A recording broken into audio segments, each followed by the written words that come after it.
Olá, pessoal, está no ar mais uma edição do nosso Pensando Bem, direto aqui da Famecos, na PUC, no estúdio da ProHub. Hoje no estúdio diferente, não estamos no nosso panorâmico tradicional lá.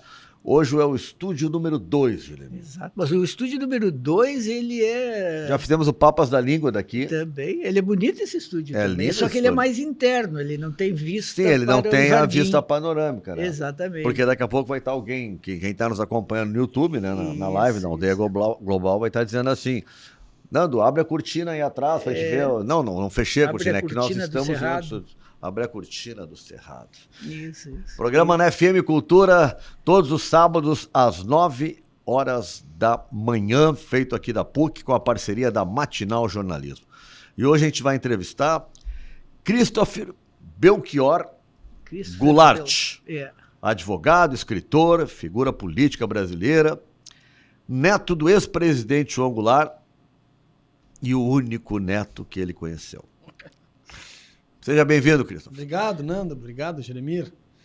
Então, muito honrado em poder estar aqui na Famecos, na PUC, daqui poder falar um pouco sobre o nosso livro, né? E o Christopher está lançando o livro E Manchado de Sangue, Terás que Crescer. Uma Vida de Lutas. Memorial de um neto do presidente João Goulart, deposto da presidência da República. E aqui, eu sei porque eu conheço esse livro desde que ele surgiu. Posso pegar? Acompanhei os diversos manuscritos, os originais. Fiz uma apresentação. A apresentação é tua do livro. Uma minha e outra do Alcif Wish. E neste livro, o Christopher conta o exílio da família, a vida dele, como é que foi esse exílio no Uruguai, como é que ele cresceu sendo o neto de um presidente deposto, de uma família abastada. Ele conta, eu estava até comentando com ele aqui antes de começar o programa, ele conta os bastidores da família.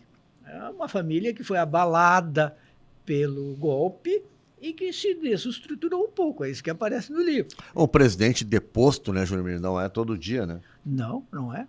E ele cresceu assim meio... É uma coisa interessante de ver, porque ao mesmo tempo era uma família rica, vivendo na alta sociedade uruguaia.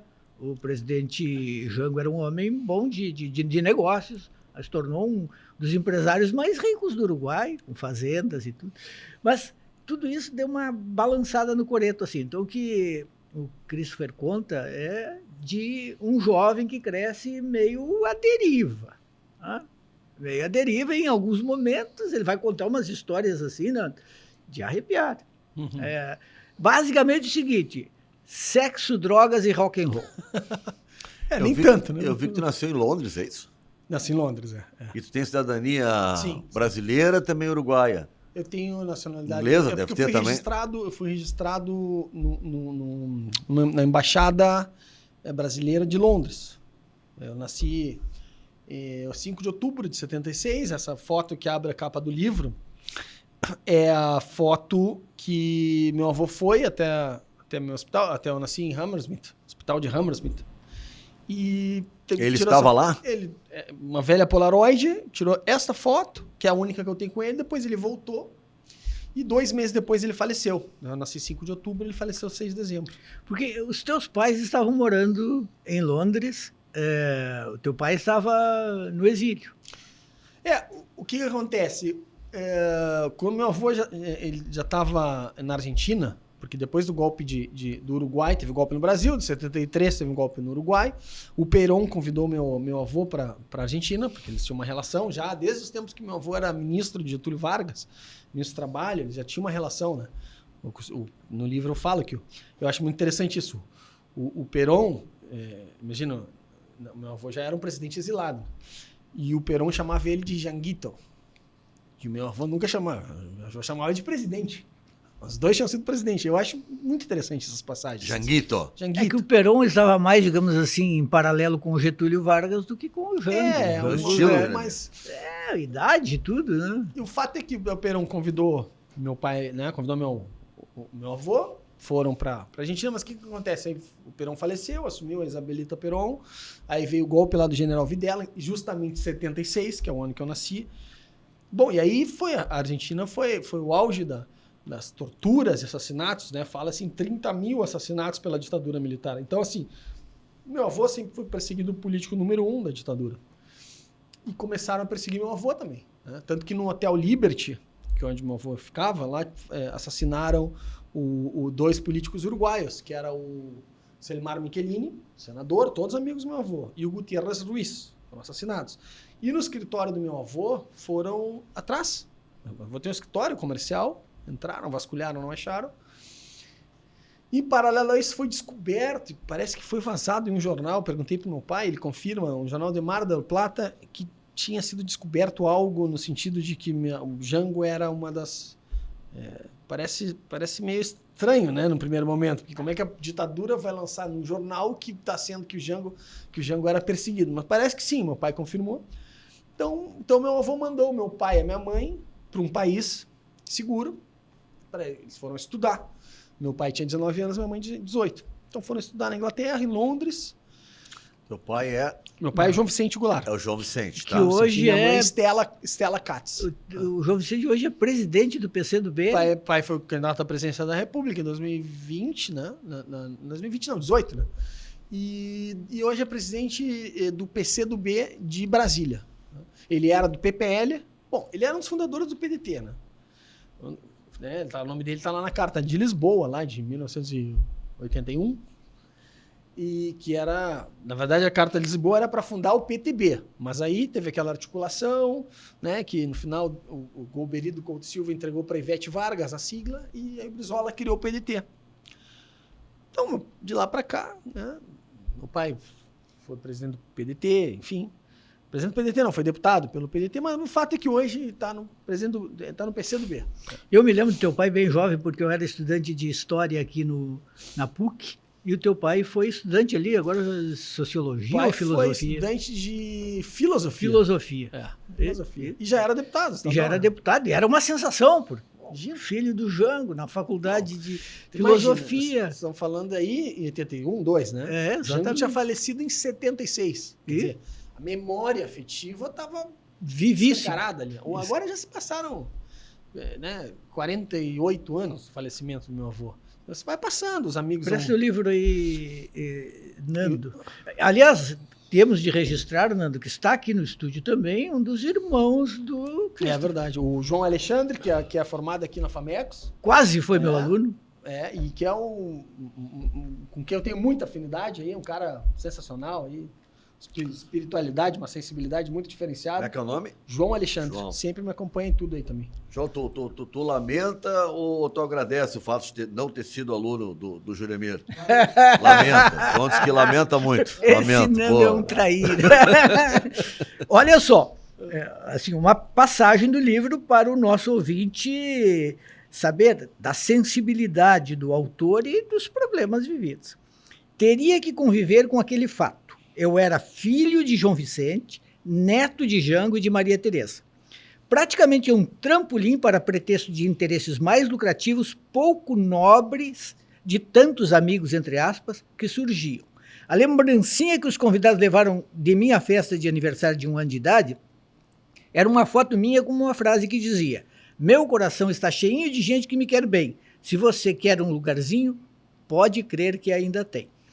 Como um cigano, depois de meu primeiro aniversário, perambulei por muitas outras casas. E até hoje sigo perambulando. O estilo de vida seguro, do lar tradicional, estabilidade de família unida, reproduzido na televisão por alguns comerciais de margarina, esse passou muito longe da minha realidade. Na adolescência, eu me revoltava com essa instabilidade. Hoje, eu aceito tranquilamente os valorosos ensinamentos que esse estilo de vida leciona. Então, isso acho que fala um pouco. Eu sou grato. Eu acho que, em primeiro lugar, assim, independente de qualquer coisa, a vitimização é sempre um erro. Agora, claro, hoje eu tenho 48 anos, quando a gente tem 20, no caso, tu não tem a mesma cabeça. Sim. Tu não tem a mesma cabeça, tu não entende. Na época eu não entendia. Como é que eu, sendo neto de um presidente da República, um cara cheio de posses e tudo, eu tenho que passar, porque eu passei por pedreira, que tá tudo aí no livro. Mas eu não falo isso. Primeiro que eu tenho orgulho da minha vida. E outra, o livro, na verdade, é assim, ó. Digamos que tem uma pegadinha o livro. Porque as pessoas, eu sei que as pessoas não vão comprar o livro do Christopher, porque pouca gente me conhece. Elas vão comprar o livro do Neto do Jango. Mas no livro do Neto do Jango, eles vão conhecer o Christopher. Entendeu? E aí eu vou estar quebrando um rótulo. Porque é assim, ó, claro que eu tenho muito orgulho disso. Mas eu não quero ser visto como Neto do Jango, eu quero ser visto como Christopher, entende? Por quê? Porque primeiro que eu acho que eu sou um cara legal. E foi isso que te levou a querer contar a tua história? Muito, muito disso. Muito quebrar um pouco esse estigma, sabe? Porque o que acontece? Acaba que é uma ilusão que no final das contas me prejudica. Entende? Porque aí tem aquela coisa, muito engraçado, né? Zé, quando o cara faz alguma coisa bem, acho eu que eu fiz algumas coisas bem na minha vida. Ah, não. Fez, obrigação de fazer, né? Claro, porque tu é Neto do Jango. Agora, faz uma coisa errada? Não, esse aí não puxou já. Então, meu irmão, isso daí, cara, chega um ponto e a gente vai amadurecendo. Eu sou muito, muito, muito, muito grato por tudo que essa desestabilização me ensinou. Porque se eu não sucumbir, e poderia ter sucumbido, porque tem coisas aí pesadas que eu vivi, eu vou me sair mais forte. Acredito eu, sinceramente, que isso dá alguns ganhos, dá alguns triunfos, que nenhuma faculdade ensina. Porque, primeiro que eu acho que eu aprendi a me sair bem no improviso. Eu digo assim, eu não sou bom no planejamento, mas no improviso eu tô para ver quem sabe. Porque quando a coisa aperta, quando tá a pressão, como eu já passei por muitas, então eu acho que isso traz ganhos, assim, sabe? Eu acho que eu consigo, uma das coisas que, sinceramente, acho que me ajuda muito hoje, justamente em função de tudo isso, eu consigo me comunicar de uma maneira tranquilamente com qualquer um. Eu tô falando qualquer um assim, desde o cara mais abastado até o cara lá entendeu? Lá dentro da favela, o cara, eu consigo chegar nessa linguagem, nessa comunicação, o que eu acho ótimo. Porque eu conheço a realidade dessas pessoas. Eu conheço. As pessoas, quando chega alguém assim, você já desconfia. E as pessoas sentem. As pessoas sabem, essas pessoas sabem quem é de verdade e quem não é de verdade. Posso te garantir. Eu sempre chego desse jeito que eu não sei se é diferente. Não. Muita gente não gosta de mim, exatamente por eu sempre flertar com essa verdade, né? Mas eu também digo o seguinte, eu não tô aqui para agradar todo mundo. Por isso que eu acho que eu tentei algumas vezes aí, alguns caminhos políticos, ocupei alguns cargos públicos, mas acho que não era por ali o meu caminho, porque aquilo ali é um teatro. A política, o que acontece? Tu não tem interesse em voltar à política? Palanque é um teatro. Palanque é um teatro. Palanque é um teatro. E eu não quero, assim, se é pra, eu quero transmitir uma mensagem através da literatura. Não, até porque daí eu vou subir num palanque, vou me emprestar para alguma coisa, vou ser parte de algum... e outra coisa, vamos combinar, todo mundo pode estar bem intencionado, né? Tá tudo bem. Mas acho que é muito, muito vago. Eu acho que isso aqui é muito mais profundo. E eu gostaria de passar por essa vida. Esse livro é dedicado para as minhas filhas, Ana Beatriz, Martina e Valentina. Quando começaste a escrever ele? Comecei a escrever durante a pandemia. Mas eu faz mais de 10 anos, eu sempre gostei muito de escrever. Eu sempre escrevi artigos. Muitos artigos para Zero Hora, Jornal do Comércio, Correio do Povo, tal, faz mais de 10 anos. O primeiro artigo. Falando nisso, deixa eu fazer só um parênteses aqui, que eu quero mandar um abraço. Nunca mando um abraço, mas hoje eu vou mandar um abraço para o Guilherme Collin, que é o diretor de redação do Jornal do Comércio, porque ele é nosso ouvinte. Ah, muito bom. Isso. Pô, que honra. Ele é Grande nosso Guilherme. ouvinte, gosta do nosso programa. Um abraço também para o Guilherme Um abraço Collin. para o Guilherme. Grande Guilherme, tudo bom. Grande abraço. Então é isso, eu escrevi por mais de 10 anos artigos, né? Nossa, artigos assim, antes eu lembro que tinha eu podia escrever com mais de 2.000 caracteres. Até o primeiro artigo foi uma coisa muito engraçada, posso contar aqui, né? O primeiro artigo foi para Zero Hora, em 2008. Eu trabalhava na época advogado numa fundação. E aí eu já estava meio envolvido naquelas coisas ali no processo que investigou a morte do meu avô, que no final aconteceu a exumação. E eu peguei ali, e eu nem sabia, para ter ideia, eu não sabia nem o que era ainda para ter ideia, um editorial. Eu peguei li o editorial da Zero Hora, aquelas do meio ali e tal, e o editorial era uma porrada contra a revisão da lei da anistia. Contra a revisão, naquela época, 2008. Eu não conhecia ninguém na Zero Hora, não sabia nada, não tinha ninguém. Simplesmente peguei, vou rebater. Claro que eu estava meio envolvido ali com né, o processo do meu avô, já tinha uma noção do que era a Operação Condor, a lei da anistia. Eu militei durante muito tempo também no movimento de justiça e direitos humanos. Aí peguei, escrevi, eu rebati literalmente o editorial. Ponto por ponto. Fui rebater, ponto por ponto. mandei. Na época tinha fax, né? Tinha que mandar por e-mail e por fax. Mas nem sabia, não conhecia ninguém. Depois eu passei a conhecer o pessoal lá. Qual foi uma surpresa? Que no outro dia tava lá publicado o meu texto. Claro, tinha um ponto e contraponto, né? Sim. Tinha o meu texto que era assim, o título era Revisão da Lei da Anistia sim, ou Revisão da Anistia sim, e embaixo tinha um contraponto que dizia assim, não se cutuca a onça com a vara curta. Era o que tava embaixo. E os caras Quase que uma ameaça, né? publicaram. Os caras publicaram. Eu me empolguei na época, porque foi assim, um tiro na lua.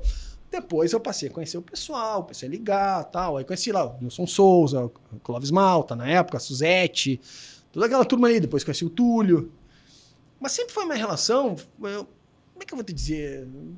Por isso que eu sinceramente, eu me acho o cara legal. Porque, cara, minha relação, eu nunca, entendeu? É assim como eu falo contigo, Porque eu acho que a maioria das pessoas tem duas caras. E eu não tenho.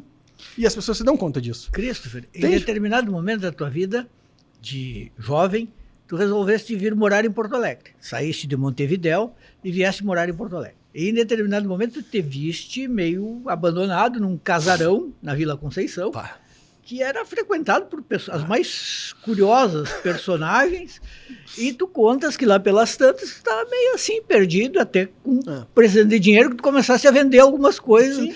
Por exemplo, tu vendeste uma cela prateada e não sei, folhada a ouro, que era do teu avô. E tu começaste a precisar fazer essas vendas para sobreviver. E em algum momento esse casarão estava meio que dominado por uma turma que tu chama de bandidos. Não, mas são E bandidos. que tu precisava te livrar dos bandidos. Exatamente. Não, foi inclusive, isso? presenciei um enforcamento no quarto principal, né? No quarto principal. E o que acontece? Essa casa era assim, quando meu pai comprou essa casa, era uma mansão na Vila Conceição. Não existe mais essa casa, tá? Era uma mansão de capa de revista. Com o tempo foi indo, foi andando. As coisas começaram a ficar difíceis. O meu pai se mudou, foi pro Rio, e eu optei por ficar aqui. Eu optei por ficar. Eu tinha uma namorada na época e tal, e era muito difícil conviver. Sabe? Eu queria tocar sozinho. Só que a casa literalmente estava caindo. Tá aqui meu irmão, que não deixa eu mentir. Tá aqui meu irmão. Se eu mentir, ele vai dizer: é mentira. Tá aqui, entendeu? Acaba caindo na nossa cabeça, mas caindo na nossa cabeça mesmo. Tá? Na época eu estava na Unicino, estudando Direito. E tanto que eu fiquei um tempo sem poder estudar. Tranquei 2 anos a faculdade. Não tinha como estudar, a faculdade paga, né? E aí eu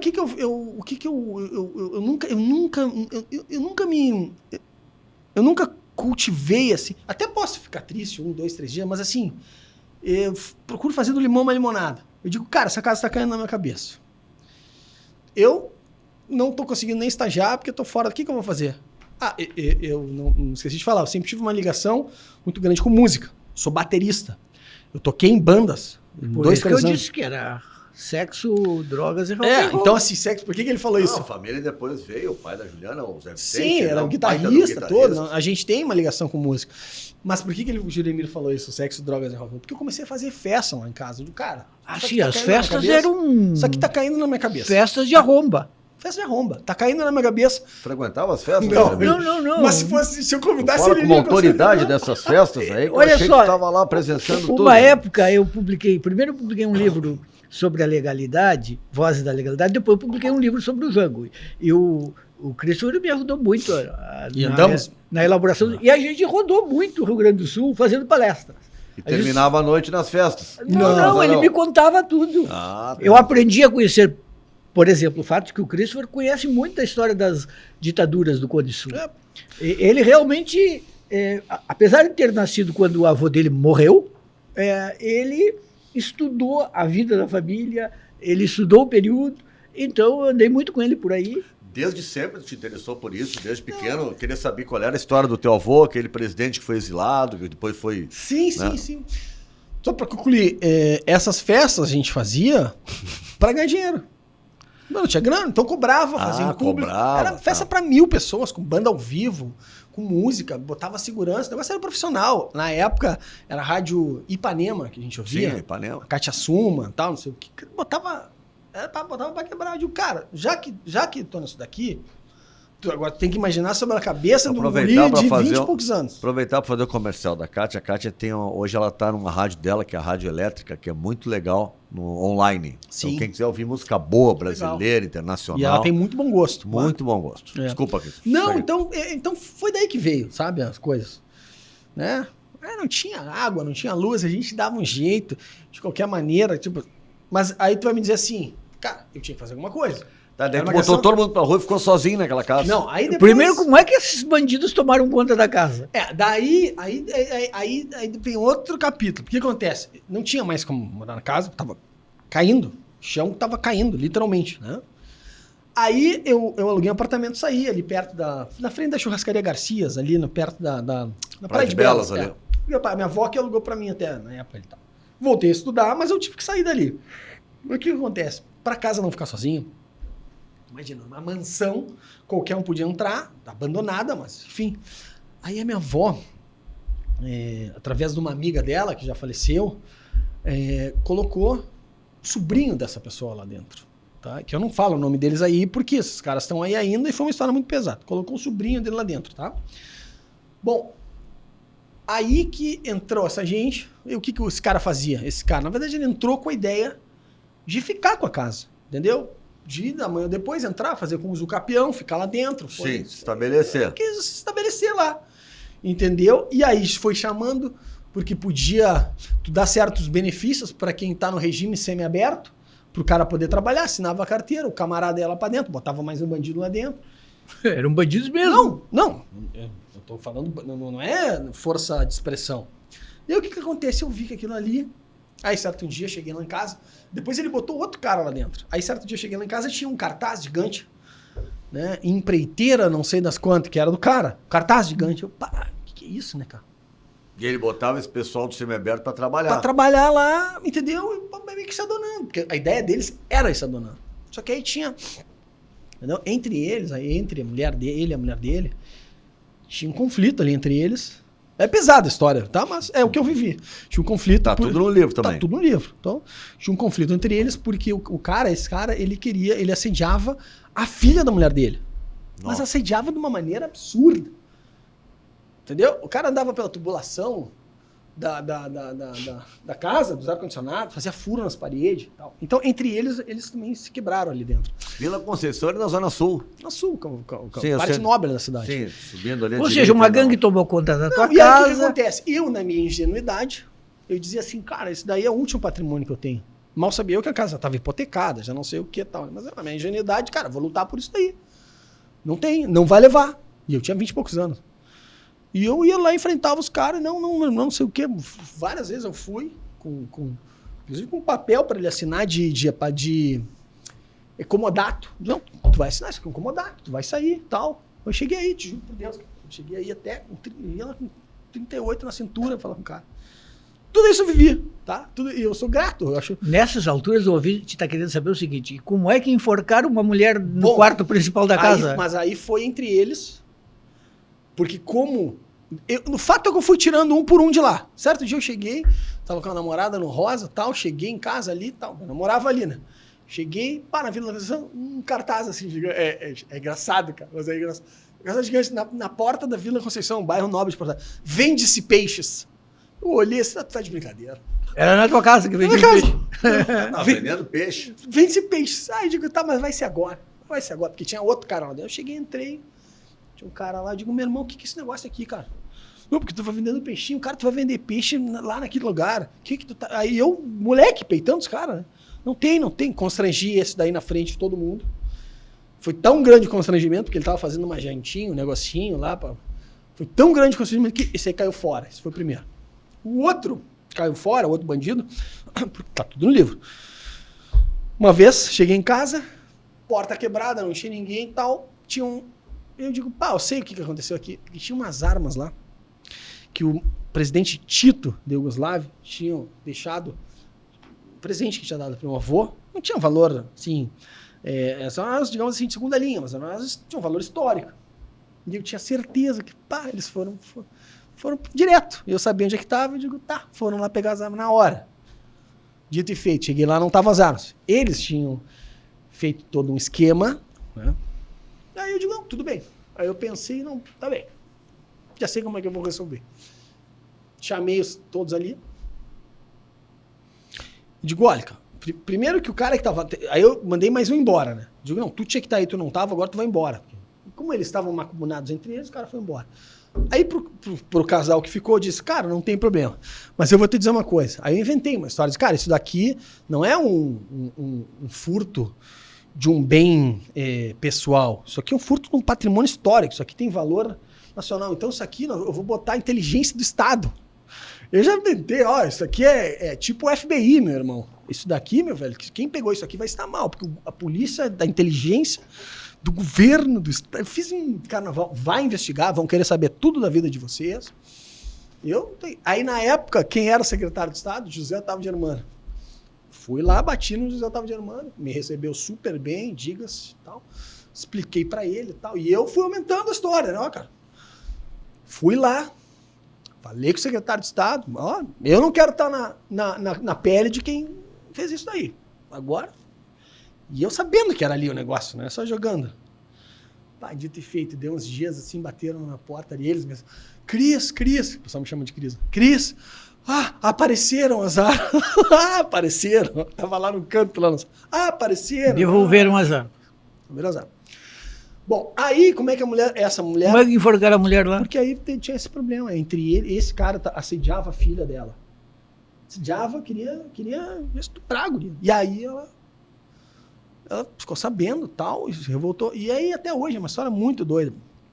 Eu estava no escritório da advocacia, a mulher me ligou. Cris, eu tomei uma decisão. Primeiro ela queria que eu desculpasse. Eu preciso que tu me desculpe, ela dizia. Me desculpe. Eu fiz muita maldade contigo, não sei o quê. Eu não estava entendendo aqui. É estranho, né? Não, calma. Não, peraí. Porque eu, de alguma forma, eu queria tentar ajudar. Não, mas eu fiz muita... Porque eles tinham feito ocorrência contra mim, por causa das festas. O delegado na época, sabe quem era? Era o Tubino. Lembra do Tubino? Aquele mesmo cara que investigou CPI lá do PT. Não sei se tu lembra daquela época lá do Jogo do Bicho. Sim. Os negócios, tá? Bom, era o Tubino. O Tubino olhou aquilo, não, o que é isso aqui, cara? Tipo, tá. Não é, Tubino? Sei lá, Tubino faz festa. E o Tubino, no fim, deu risada, né? Mas e como é que é essas festas? Ele, posso ir na próxima? Aí ficou por isso mesmo. Mas aí ela dizia, quero que tu me desculpe, porque eu fiz muita coisa errada contigo. Me desculpa. Eu tomei uma decisão. Não, tudo bem, Luciano. Tudo bem. Tudo bem. Mas assim, tudo certo. Eu liguei para uns amigos meus e fui e mandei eles lá. Cara, vai ver o que está acontecendo lá, né? Ela estava lá ainda, mas não... sai daqui, não sei o que, tal, lá no fundo, assim. Mas ela estava lá. Tá. Aí chegou de noite, quando eu estava voltando para casa, me deram uma ligação, recebi uma ligação. Tu sabe o que aconteceu, não sei o que, a fulana se enforcou. Claro, na hora que ela me falou aquelas coisas, eu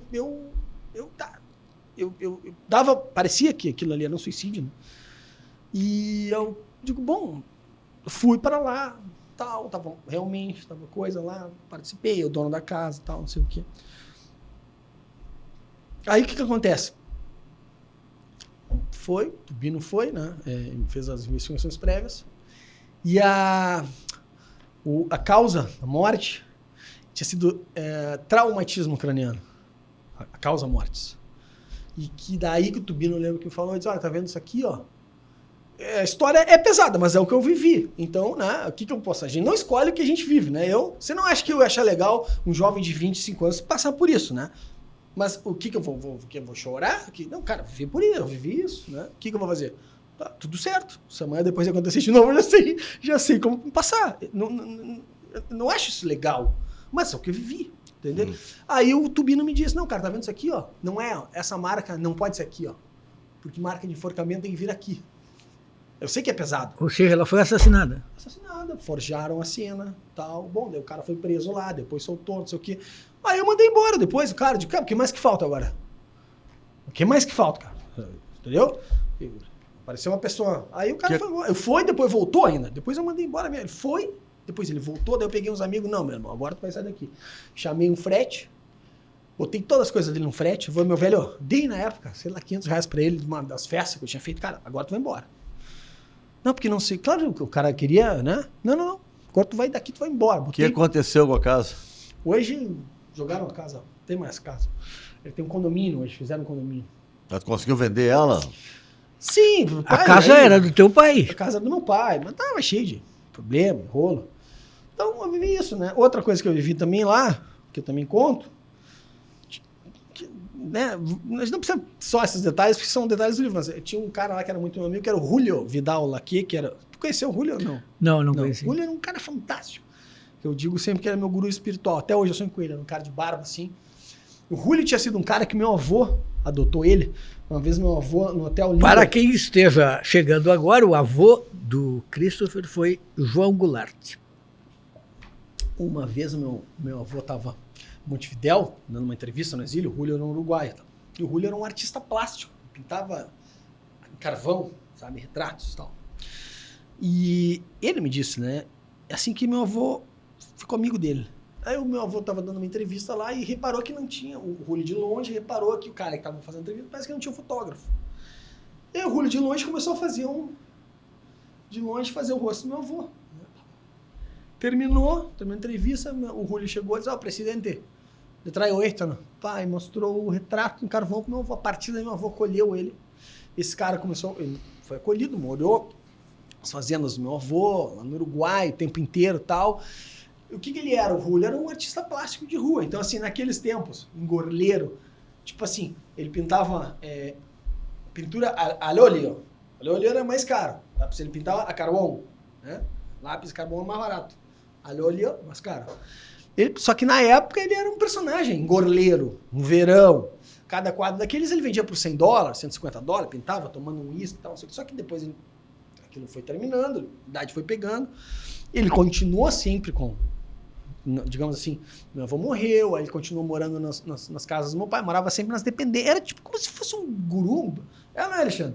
Era uma coisa, cara, assim, ó, era coisas que... Mas, Christopher, assim, ó, o que tu acabas contando é que, em função de tudo que aconteceu com vocês, a família ficou um pouco desnorteada. E aí, cheia de parasitas em torno, Sim. muito dinheiro, e esse patrimônio, ele, como todo patrimônio que começa a ser um pouco maltratado, ele foi desaparecendo. Sabe que em cima disso também eu acho que eu tirei uma conclusão, e ela é interessante também, acredito eu. Eu conheço o pior lado das pessoas. Por isso que quando eu faço política, cara, às vezes o pessoal pode me interpretar mal. Eu digo, meu velho, da onde eu vim, cara? Eu conheço o pior. Os caras que roubam, que te assaltam, que se tu tá na roubada, meu pai tinha 18 anos, os caras se aproveitaram de um moleque lá com 18 anos, pra meter a mão, pra roubar mesmo, entendeu? Procuração, sei o quê, foi indo, cara, meu pai sem estrutura. Das grandes fazendas. Tudo, cara, meu pai sem estrutura, sabe, também de certa forma, também, né, não tinha condições. Então, aí eu vejo hoje, assim, o cenário político, às vezes eu vejo os No caras... livro de memórias do teu pai, do João Vicente, ele conta que, ainda jovem, bem jovem, ele foi preso em Montevidéu, e ele conta que foi torturado. Em Maldonado, pegaram ele no colégio, no liceu departamental, de Maldonado, liceu departamental. Pegaram ele e minha mãe, tá? Só porque ele era filho do Jango, né? Aí disseram que estavam em busca de droga, sei lá, e pegaram com um amigo dele, não sei. Período da ditadura no Uruguai. Ditadura no Uruguai. Aí pegaram com um amigo dele, sei lá, uma trechinha de maconha. Estão todo mundo preso, isso aqui, mandaram todo mundo preso. Aí rasparam a cabeça do meu pai e deixaram ele lá um tempão. Mas claro que era para atingir o meu avô, né? E levaram a minha mãe também. Mas a minha mãe é impressionante. Ela tem outra cabeça. Minha mãe, eu falei esses dias com ela, não, mas eu fui de boa lá, falei com todo mundo bem. Pra mim não aconteceu nada, me liberaram no outro dia. Contigo aconteceu alguma coisa? Foste preso alguma vez por polícia? Não. Por polícia política? A polícia política, não. O que aconteceu é isso aí, né? Não fui atingido. É que eu digo assim, ó, isso daí tem sequelas que vai muito mais além né? E, claro, não fui torturado, até porque eu nasci em 76 e tal. Sim. Mas assim, eu nasci no Logo exílio. em seguida já veio. Já era período Ditadura. Mas eu, era ditadura, mas já estava naquela fase de transição. mas eu posso questionar por que era. Eu era um bebê comunista, maluco? Era muito. Por que eu não pude nascer no meu país? Cabe ou não cabe essa pergunta? O que eu tenho que ver, cara? Se o pai, meu avô, não sei o quê. Bom, ver o mundo. Quando tu vê o mundo, tu nem sabe onde é que tu vê, né, Jeremia? Tu sabe onde não? O que eu tô fazendo em Londres? O que eu não. O que acontece? E isso também me gerou uma situação. Me custou, e me custa até hoje, encontrar um lugar que eu possa dizer, cara, esse aqui é meu lugar. Eu já andei por São Borja, concorri a prefeito de São Borja. Hoje eu me sinto muito bem em Porto Alegre, tenho minhas filhas aqui, mas também no Uruguai, né? Eu tenho minha mulher uruguaia, Bárbara, então eu me sinto muito bem no Uruguai. Aliás, eu, sinceramente, sim, eu me sinto muito uruguaio, porque eu sou meio a meio, né? Meio uruguaio, meio brasileiro. Porque minha mãe, toda a minha família, parte de mãe, são todos uruguaios, por parte de pai, são todos brasileiros. E eu, no Uruguai, eu me sinto bem. Eu me sinto bem em lugares perto do mar. Eu me sinto bem. Porque eu sei que eu sou ansioso e o mar me acalma, o mar me tranquiliza. Então, eu vou muito ali, me faz muito bem isso. Tudo isso são... Agora, por que tu resolveste contar tudo isso? Por que tu resolveste escrever um livro? Porque são histórias, no fundo, bastante dolorosas. Foi assim, tem um lado assim, juventude transviada, tem um lado assim, festa, um pouco de escândalos. Mas, por outro lado, é doloroso. É um pouco assim, estar à deriva, a família não pode estar muito presente, cada um vivendo um pouco as consequências de tudo que aconteceu. Agora, neste momento, por que contar tudo isso? Por que se expor dessa maneira? Porque eu tenho... eu quero transmitir uma mensagem de superação. É uma história de superação. Pode ser a história de qualquer um aí, tá? Porque muita gente, quantos brasileiros não passam por histórias difíceis, né? E às vezes as pessoas olham pra mim, esse cara é o neto do presidente, pô, só teve barbadinha. Tá aí as barbadinhas que eu tive. Eu superei. Eu sou grato. Na época achava pedreira, entendeu? Mas eu sou grato. Eu sou grato por tudo isso daí que eu passei. Sou grato. E se eu tivesse nascido, tudo tivesse sido bonitinho, certinho, tal, sei o quê, como é que me diz como é que eu ia ser? Não sei. Agora, eu sou grato, porque isso aí me deu muitas ferramentas. Me deu muitas ferramentas para eu me virar, para eu conversar, para eu falar. Eu acho que eu pego rápido as coisas. Eu digo o seguinte, a gente não tem que ser mal. Ninguém é mal, eu sou um cara bom. Mas é obrigação a gente conhecer a maldade. Tem que saber onde é que ela tá. Tem que saber. Porque senão tu morre igual um pato, entendeu? E como é que tu conhece a maldade? Assim, tomando pau, entendeu? E porque os caras que são do mal, eles enxergam e não, porra, esse cara, ele não é bobo. Quem é do mal, ele sabe, não, esse aí é bobo, ele não é. Entende? Então, isso aí me deu, são as ferramentas que tudo isso aí me deu. Então, eu sou grato. E a minha ideia, Jeremia, é assim, ó, eu digo, também muitas vezes também para essa coisa de neto de Jango, então, muitas vezes eu meio que me senti incompreendido, sabe? Mas o livro, ele traz essa ideia, eu tenho certeza que vai ter muitas outras pessoas que vão se identificar com isso, entendeu? Porque a gente não faz parte de um padrão, não é parte de uma... Não. Mas e aí? O que tem? Por quê? Eu queria que a vida fosse bonitinha, queria, tá, mas não foi. Entende? Então, é uma maneira que eu quero de me conectar com os meus semelhantes. Porque eu sei que tem, eu sei que vai ter. Eu sei que vai ter gente que vai enxergar e, cara, isso daqui é legal. E uma das mensagens que eu digo, Jeremia, que eu procuro dizer no livro é o seguinte, que a verdadeira conexão entre as pessoas se dá quando realmente a gente apresenta as nossas fragilidades. Eu não quero, se tu chegar pra mim e dizer, eu sou melhor, beleza, isso aí todo mundo faz, né? Não. Como é que a gente pode se conectar? Como é que a gente pode se ajudar? Então, assim, eu te mostro. Não tem problema. Eu te mostro. Eu tenho muitas pontos fortes também. Tá? Mas eu não vou me esconder atrás dos meus pontos fortes. A partir daí, as pessoas geram conexão. E aí, eu acho que a gente consegue construir um mundo melhor. Tá? Mas é uma, digamos, uma crítica até ao modelo social. Né? Mas o livro é isso. Como Desculpa, vai lá. Não, eu queria saber, assim, politicamente, até na questão histórica, Como é que tu avalia, assim, o que teria sido o ponto decisivo, né, para a retirada do Jango, para ser deposto do Jango? Eles fariam isso de qualquer jeito? Tu acha que foi as famosas reformas de base, né, que ali foi isso, nós não admitimos? Tu tem alguma conclusão que tu pense sobre isso? O Jango, na verdade, era o herdeiro político do Getúlio Vargas, né? Então o golpe já era para ter sido dado o golpe lá em 54, quando o Getúlio se suicidou. Não aconteceu por causa do suicídio.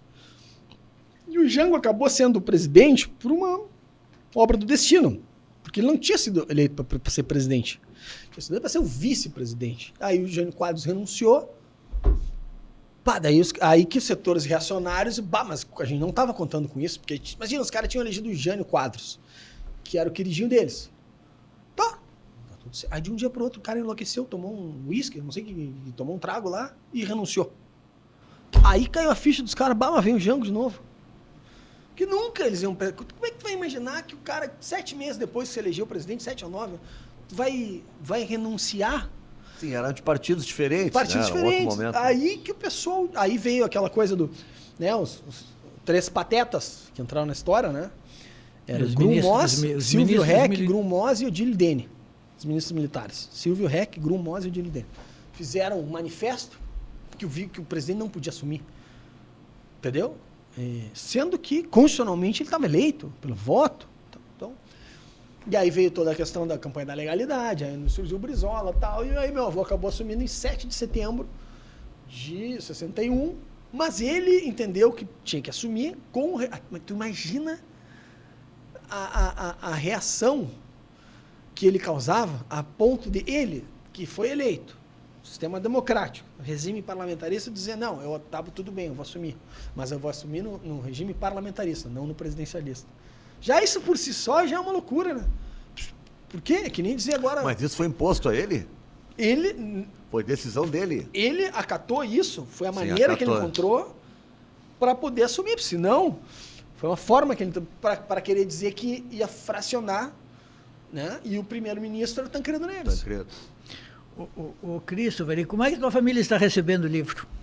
Teu pai, tua avó, Maria Tereza? Eu passei o livro pro meu pai. Assim, tenho muito respeito, sabe? Eu tenho muito respeito pelo meu pai, eu acho, sabe? Eu aprendi muito com meu pai, muito mesmo. O pai é um cara super inteligente e tal. Eu tenho uma ligação com meu pai. Então, assim, eu sei que o próprio título do livro é uma homenagem para ele, porque isso daí é um poema que ele escreveu para mim, e manchado de sangue terás que crescer. Entende? Por quê? Porque ele tinha perdido né? O Jango faleceu, e daí que eu tirei o título. Ele escreveu, né? Eu era um bebê, e ele olhando para mim, perturbado, observando um novo dia, aflito, e manchado de sangue terás que crescer. Então, isso daí já foi como se fosse uma... Pá! Olha o que te mandaram, né? Já foi? Por isso que eu peguei esse título. Entendeu? Eu acho que a gente tem que estar mais acima... Porque eu digo assim, outra coisa que eu digo no livro. A gente tem que... É muito fácil julgar. Mas julgar é o mais raso. Porque o mais qualificado é compreender. Então, se a gente não compreender que isso é todo um processo histórico, né? A minha vida é diretamente ligada a um processo histórico do Brasil, um golpe. Entendeu? Todas as coisas que eu passei, tudo isso é decorrência do golpe de 64. Claro que é. Os caras arrebentaram, mandaram meu avô. Só que daí depois ninguém quer saber das outras gerações, né? Ah, vamos tirar o presidente daqui. Aí quem vem depois, os netos, os bisnetos, quem é que tá perguntando? Sabe? Né? Só que as gerações continuam. Eu tenho 3 filhas agora. E eu quero que as minhas filhas saibam pelo que eu passei, entendeu? Por quê? Porque eu acho que eu venci. Eu acho que eu venci. Apesar de tudo isso daí, eu acho que eu venci. Senão me derrubaram. Não vão me derrubar. Não vão me derrubar. Até podem me baquear, mas não vão. Porque eu duvido que a maioria das pessoas, sabe, tenha passado por essas coisas. Assim. Nem tem que passar. Porque eu acho que isso cabe a mim passar. Mas não é um livro de vitimização. Não é. É como eu te disse, é um livro que eu procuro buscar os meus semelhantes e vamos estar junto, entendeu? Vamos junto. E a gente não se abandona e pronto. Então acho que as pessoas em geral têm uma outra ideia, sempre te julgaram de forma diferente, do tipo, isso aí sempre teve tudo fácil. Neto do presidente, isso é uma barbada. Completamente. Playboy. Neto do presidente, tudo fácil, tal, não sei o quê. Nunca teve problema. Né? Mas assim... isso não era prática. Não, e acaba que isso daí viram assim, é tipo uma propaganda de sabonete. Isso daí é uma marca, um emblema que não existe, entendeu? E eu chego a um ponto que eu quero mostrar, tá aqui, ó, isso aqui sou eu. Não é só eu, mas né, a partir daí eu vim. Tu foste suplente do senador Lazia Martins.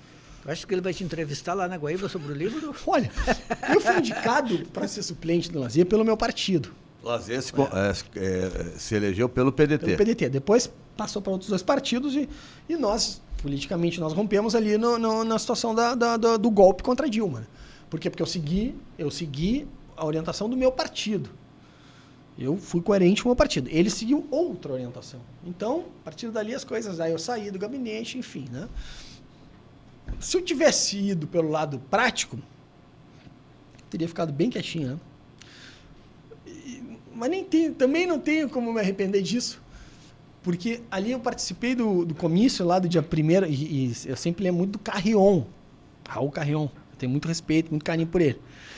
Porque o Carrion, ele ia lá dentro do gabinete do Lazia. E eu era o primeiro suplente do Lazia, dentro do gabinete do senador, vendo aquelas mobilizações todas, e eu quietinho, né? E naquele momento era o pior momento para tu ousar defender a Dilma. Nossa Senhora, aquele era o pior momento possível, né?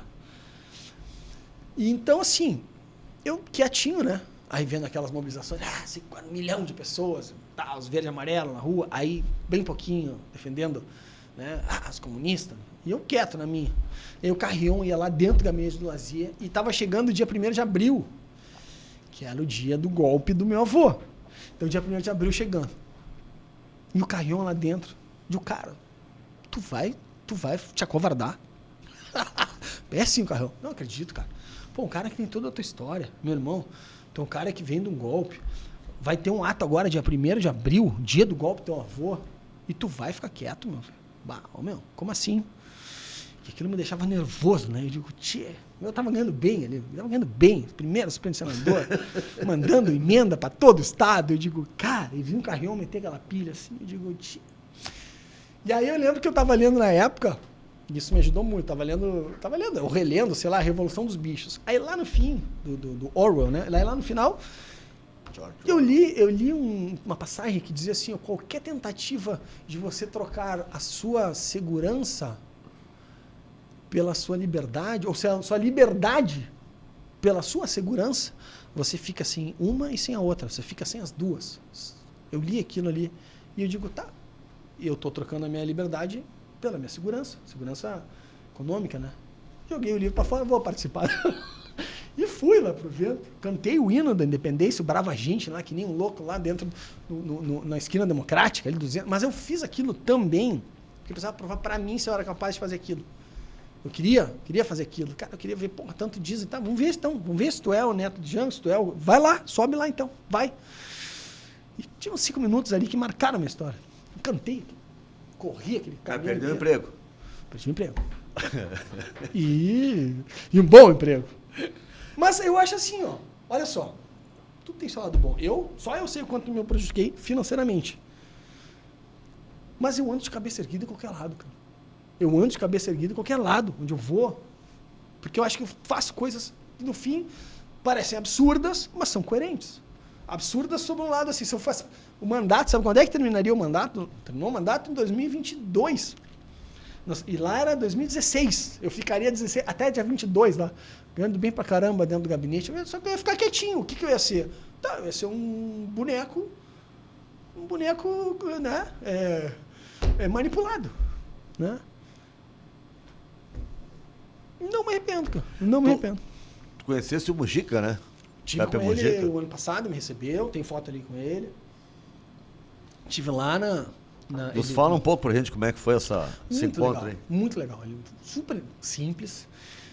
assim, ele não estava doente, ou pelo menos ainda não tinha sido publicado ainda, porque foi 1 ano antes dele Fosse falecer. na né? casa dele. Foi na casa dele lá. Na chácara. A chácara, extremamente. Sabe quem que me lembrou? Entrei lá, me lembrou exatamente a casinha que o Julio morava, que é aquele personagem que era uma coisa muito simples, de ser um batido, assim, os novelzinhos e tal. Ele e a Lucia Topolansky, a esposa dele, que foi vice-presidente, foi presidente do Senado, né?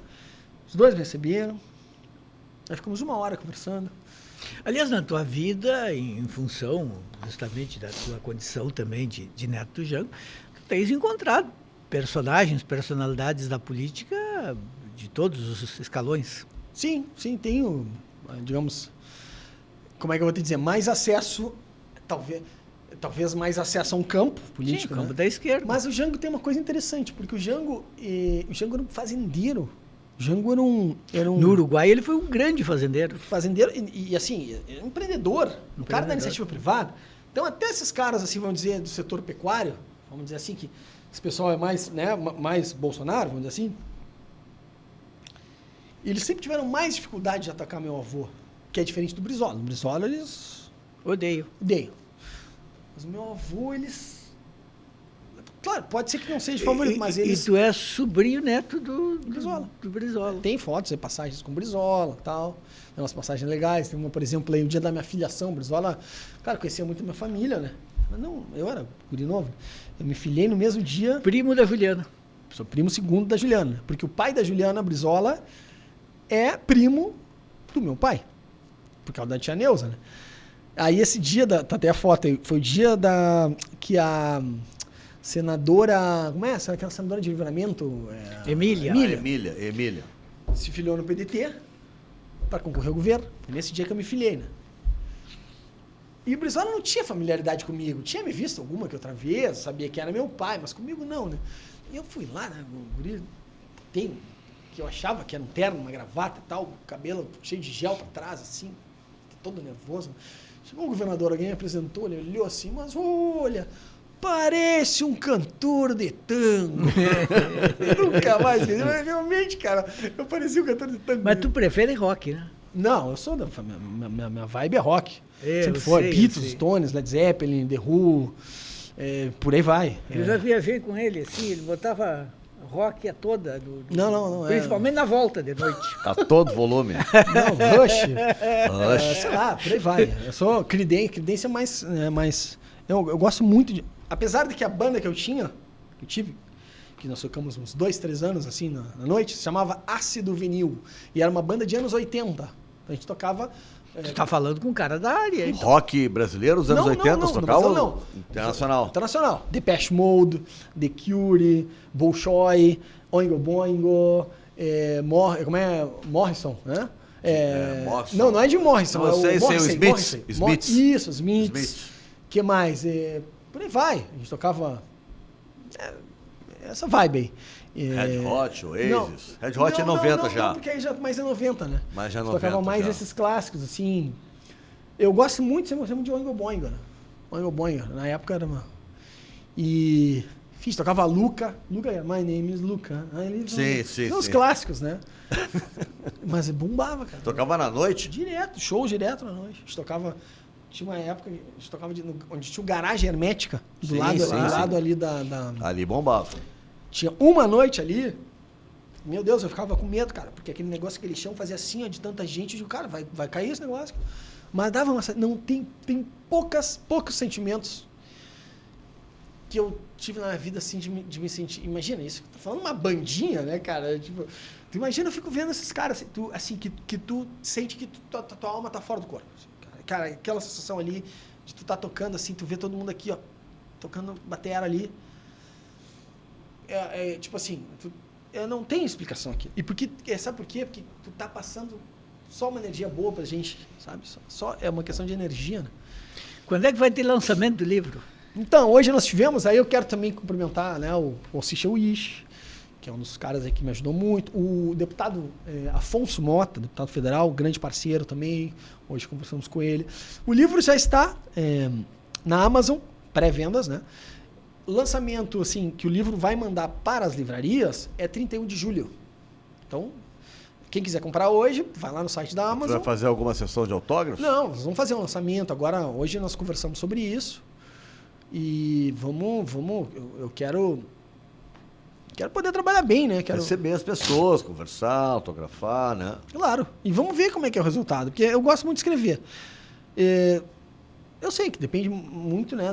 Porque esse livro tem duas situações, né? Tem a questão histórica, mas também tem questão literária, né? Eu sei que o Juremir, por exemplo, muito embora seja muito meu amigo, mas, pô, né? O nome do Juremir dá um valor. Dá. O nome do Alcicha Wish dá Se um valor. duvidar, atrapalha. Não? Não, entende? Então... Os caras diziam, eu ia comprar, mas com essa apresentação aqui, larguei. Jeremir, até quem teme, respeita, Jeremir. Pode ter certeza. Eu acho que tá bem escrito, sabe? E daí, quem sabe, bom, eu já tô até escrevendo o segundo, né? Aí é um romance. É um romance. O cara agora vai virar romancista. Muito bom. Terminou, gente? Terminou. Acabou nosso tempo? Passa rápido, né? Christopher Goulart. Acabou nosso tempo. É.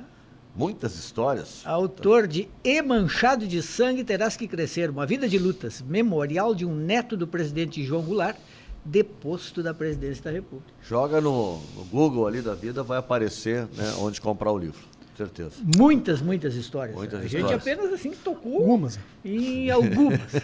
Alguns- 400 páginas de histórias. Nossa Histórias Senhora. políticas, histórias de família, histórias de amor, histórias de um jovem rebelde. O livro termina... É uma boa série da na Netflix. na ordem cronológica do livro, é em 2020, quando eu concorri a prefeito de São Borja.